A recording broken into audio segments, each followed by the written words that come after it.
Greetings. I'm doing something a little bit different today than I normally do. I'm going to share a little bit of I wouldn't call it a ritual, but some little small consecration of some tools that my husband and I are doing. We have a few new tools that we are beginning to use, and we wanted to consecrate them first. And I know we always say, and a lot of books say, consecrate your tools and your jewelry, etc., talismans, whatever you have, before you go to use them. But a lot of people are very vague about what that means. I have people all the time asking me if I would share some of my rituals and things. Most of us here on YouTube are not real comfortable sharing rituals, actual rituals, with everybody because it's really personal. But I think something like this, where it's just a matter of consecrating the tools, it's not within a ritual. Often we do them within a full moon ritual, or we do it at certain times of the year. And so it's like an activity almost within a normal ritual, where you have, your casting a circle, and you're calling on the elements and the guardians, whatever you do, and then within that ritual, something like this takes place. In this case, we did not do that. In this case, we took a very simple, for me, bare bones consecrating of tools without doing anything else. This is what I do for bare bones consecrations. Sometimes I even get a little less bones than that, which I will explain when you see the next part of the video. But I do want to say before we go on, this is, first of all, my practice, my husband's practice. This is not the same as you're going to see from other people. You're going to see other people say completely different things, and that's cool because everybody has their own way of doing things. But this is my book, one of my book of shadows. This is my major book of shadows.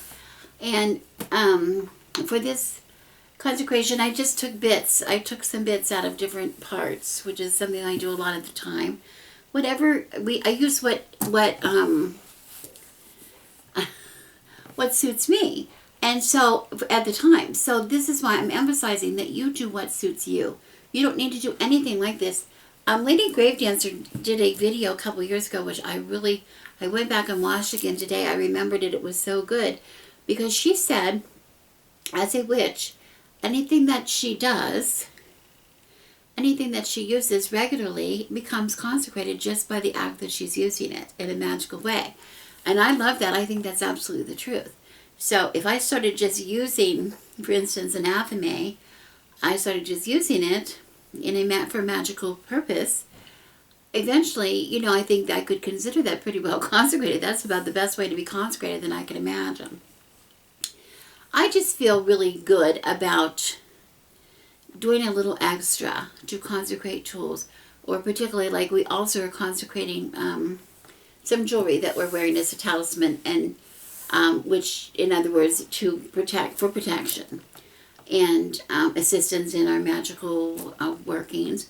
And so in that case, I'm making that a little, I'm differentiating that jewelry from something that I would normally also wear, maybe just earrings or any other kind of necklace or whatever that I just wear all the time. You see, it's a little different. So that's why we're doing this. Now, as far as the words go, like I said, I just pulled some words out of a couple of different places in my book of shadows, just to give an example of what one might say when consecrating something. People, you can use your own words. You do not have to say near what I said.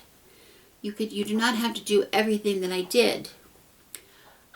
I usually would say that you call in the elements, though, and somehow use, that's sort of what consecration is, is passing through the smoke of the incense, passing through the flame of the fire, using using the elements, somehow making contact with the tool in question. That's part of the process of consecration. But as far as what you say, you can say anything you want to say. It doesn't have to be fancy. It doesn't have to be elaborate. I chose something that was I thought was pretty simple. And again, I only am doing this because I'm trying to help you out. I know what it's like when we get real vague and we don't usually use magical words, etc. on YouTube. That feels a little bit invasive to me, but I care about you. The people that ask the question, I really care about them, and I want to make sure that maybe this will help answer the question. But please do not take this as gospel. This is not the way it has to be done. It can be done any way you choose. Enough of my talking. Now I'm going to show you what we did. Okay, as you can see before you, I have a simple, very pared down sacred space set here on my kitchen table. On top, using the wool blanket that I use for my daily tarot draws every day. Within the space, I have what I would have normally on a regular altar. But I want to show you, it's not necessarily to have a full altar to do this kind of workings. It's very simple to do anything on any sacred space that you create. I have the bare minimal that I would use, but I have an addition. I don't always incorporate these candles in the back. I have 2 candles here representing the goddess and the god, and I'm using them tonight because both my husband and I are going to be consecrating some new tools that we have, and so we wanted to have representation in both the male and female deities in our little sacred space here. But normally I don't think if I was doing this outside of my altar space, I probably would not have those. But it's up to you. It's up to you, whatever you do. Okay, but I wanted to show you, I do have representatives of the 4 elements. I find that very important when we're consecrating tools. But I have a simple, and you have a lot of options available to you to represent each one. But here I have a dish of salt in the north, representing earth. I have a incense burner representing east. Air. Thank you. In the east, representing air. And I have a candle burning in the south, representing fire. And I have a bowl of water. This is actually rainwater. And here in California, rainwater is very sacred to us. We capture it whenever we can and keep it cleansed under the full moon. So this is really special to us. And this is, of course, representing water. Okay? I'm only using the tiles here in the back to stabilize my candle holders. They're a little wobbly. They're antiques. So they're, a little wobbly. We don't want any, and also they'll catch any extra wax that might drip down. I want to protect my little wool blanket here. Also, I have some more tiles here in the middle that after we consecrate the tools, we will set them here on the tiles, and then we will transfer them. I'm going to transfer them to another little altar space, which I will show you at the end of the video. But you could just keep it on this little space until your candles are burned down, and then you could remove them. But I like my tools to spend some time on an altar space before I take them away. Okay? So I just have a really short little thing that I like to say for each one, and I'm going to go ahead and tell you my words. You can make up words of your own. I have people all the time asking me, please give me an example of what I could say. I'm going to give you an example here tonight. Okay, so here we go.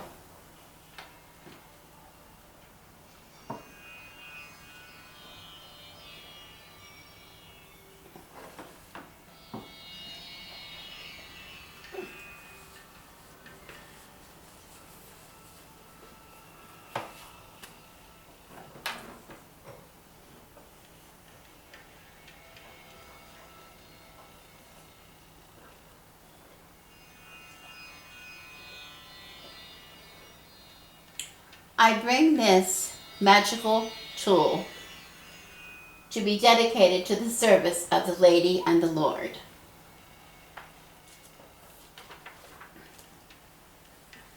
I'm going to pass 3 times through the smoke of the incense.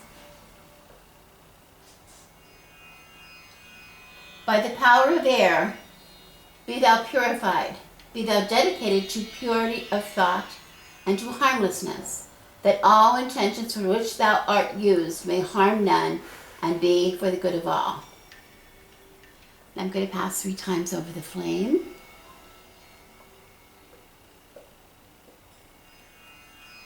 By the power of fire, be thou purified, be thou dedicated to purity of desire and to harmlessness, that all goals which thou dost help achieve may harm none and be for the good of all. A few drops of water.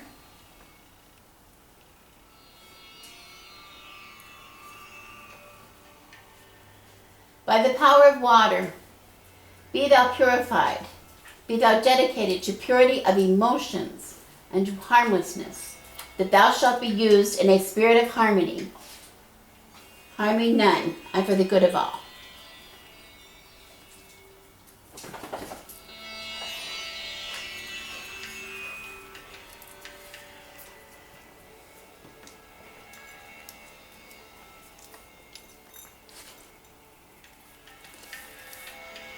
By the power of earth, be thou purified, be thou dedicated to steadfastness and purity of purpose, that my will be achieved without wavering, with harm to none and for the good of all.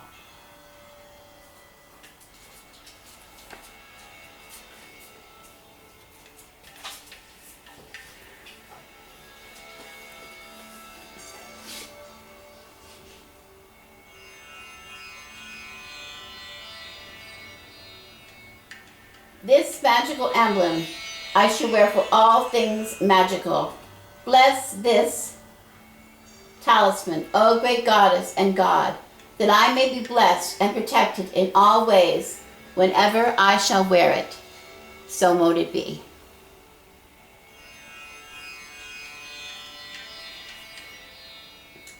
Okay, I have another tool. I'm going to just move this to the side. So I have another tool that I want to bless. Consecrate.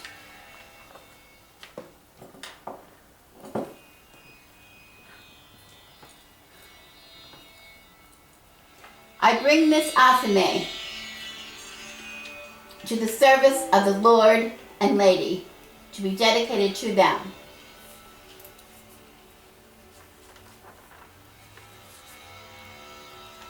By the power of air, be thou purified, be thou dedicated to purity of thought and to harmlessness, that all intentions for which thou art used may harm none and be for the good of all.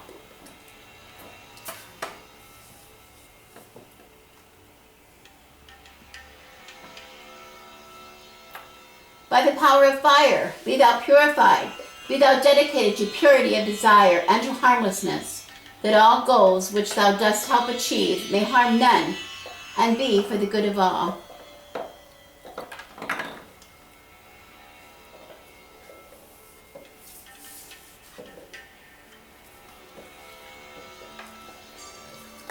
By the power of water, be thou purified, be thou dedicated to purity of emotions and to harmlessness, that thou shalt be used in a spirit of harmony, harming none and for the good of all.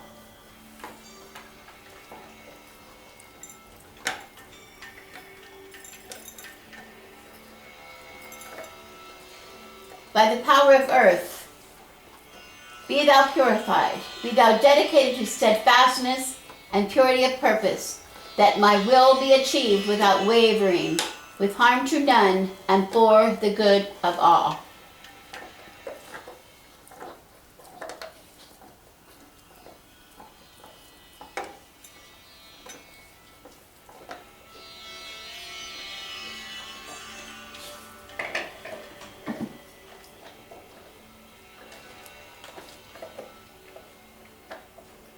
O great goddess and God, bless this athame, that I may be blessed and protected in all ways whenever I shall use it. So mote it be. Okay, these items are now going to be placed on my small altar, and they will stay there for the remainder of the evening at least. Okay, before I use them. I hope that was something that you could see and something that you could understand what I was saying. It was a little difficult to record. And again, I want to say it's an example only of what we do. I think it was important for another reason that I was able to show you what I mean by a very simplified magical space, sacred space. And I'm going to, if you have not watched, I just posted a video before this one about sacred space and what I mean by sacred space and what is the importance of sacred space. And I think that maybe this video helps clarify that, because instead of me doing something at a major altar, which I would normally do at my main altar, probably this is the kind of thing I would do at my main altar.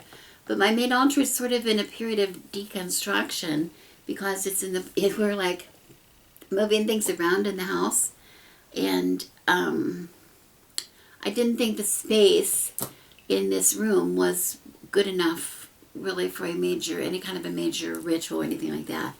So we decided to use a very minimal sacred space in the kitchen, using the same piece of wool that I use every day to do my daily draws with my tarot deck. So you give an example of, when I say minimal, I kind of mean minimal. Okay? So never apologize or never worry that what you have is not good enough. It's your intention that matters. Your intention is what matters. Okay? I hope to, at the end of the video, now I'm going to close, but I hope at the end to give you a little view of what we did with the items after we consecrated them. We moved them off the kitchen table and into the little hall altar, the altar in the foyer, our little Buddha altar, and just to give them a little time on an altar, a little bit of time. It's not necessary. We could have left it, like I said, on the little cloth, the little altar that we set up for a while, but we needed the space for something else, so that's what it is. It's going to be quite dark. I'm not sure if you can be able to see it, but you get the idea. At least you get the idea. Okay, that's all.